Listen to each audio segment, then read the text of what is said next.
Indirect immunofluorescence makes it possible to detect DNA repair proteins, follow their spatial and temporal recruitment, and it helps interrogate protein-protein interactions at the site of DNA damage. Following DNA damage, DNA repair proteins are recruited to the DNA insert, where their concentration increases locally and they form groups called foci that can be visualized by indirect immunofluorescence on fixed samples. This technique can be used to detect protein foci as well as to quantify colocalization of the proteins in cells. This can help explain the sequence of events required for complex formation and for DNA repair. Possible protein-protein interactions can be inferred from such experiments.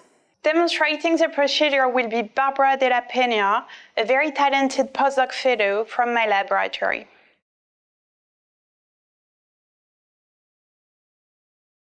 Begin by growing 40,000 HeLa cells in each well of a 12-well plate with an 18mm round glass cover slip to 80% confluency. After exposing the cells to 4-gray gamma irradiation, wash them twice with 1 milliliter of PBS. Then remove the PBS completely and add 200 microliters of NEB to each well. Incubate the cells for 2 minutes at room temperature. Then remove the NEB.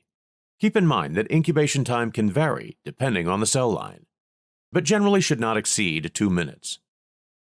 Wash the cells with 1 milliliter of PBS.